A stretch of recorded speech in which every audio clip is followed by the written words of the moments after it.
these are the stories or people that caught our attention this week that deserve a call out, either for their good or their foolishness. Tre'vell, what you got? I just had one shout out, and it really is just it's for game shows. It's for game shows. So back in the day, I used to watch the Game Show Network, GSN, okay? Yes. And they had all of they had, what is it, the Whammy No Whammy show. They had the...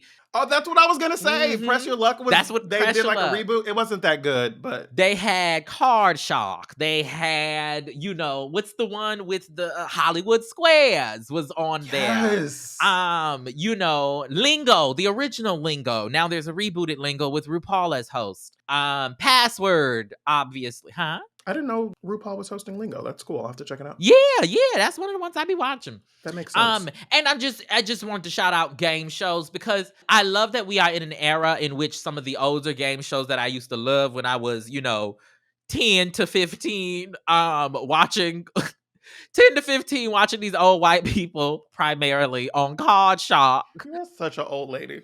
Or what's the one?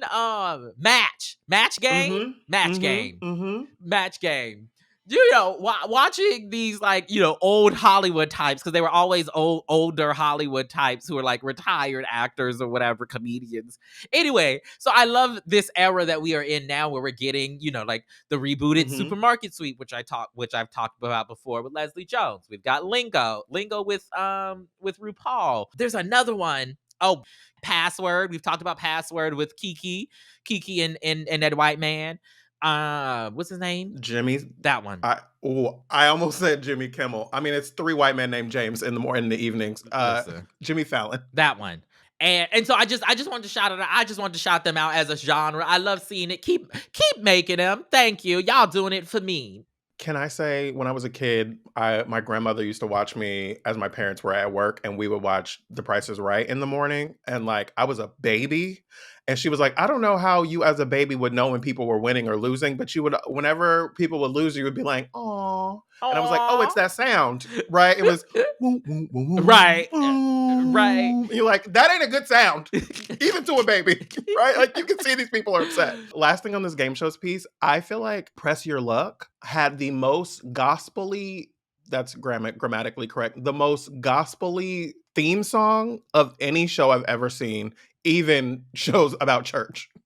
Go listen to it. I'll have them put the link in here to the theme song for Press Your Luck. When they did the reboot, they didn't do what they needed to do, right? Because that original one could actually take you into the spirit if you really just let it hit right. I can't. I can't. Anyway, okay, I want to give a dishonorable mention. I just have one thing here, specifically in big cities, but I'm talking about my neighborhood, Inglewood. People with their cars, their cars, their alarms, and their music. It is absurd. I happen to wake up in the middle of the night, and I don't know if the music woke me up or not, but somebody had music playing in their car at 3:00 in the morning, so loud. And I was like, is it that serious? At 3:00 to play your music that loud in your car? I also know someone nearby, I don't know them, but they're neighbors. And they have a car alarm that is just their horn honking, and it will go off at the most random times. And one of the things that I feel myself getting fatigued with living in a big city is how noisy it always is. And I just want people to be more thoughtful about their cars. Also, the people with the loud ass mufflers that want to fly up and down the street making hella loud ass noise, especially at night. It's incredibly disruptive. I'm always thinking about the people who have someone has a little kid that's taking a nap, and this is the only moment that they get to rest to themselves, and your loud ass comes down the street. It frustrates me, but it's cute when I do it. So I want to be clear. Goodbye. It's not cute when I do Goodbye. it. But I want to say, if you have a car and you are not being thoughtful about the people around and how much noise you're making, you're going to the hot place too. Well, it's gonna be a party down there, honey. Now, actually, the parties are probably gonna be pretty legit. You know what? Listen, it's gonna be. I'm gonna be in the VIP. Okay, so listen, I'll see y'all there. I mean, nobody wants general admission anywhere, especially not in. Never mind. Now it's time for Black History is happening every day.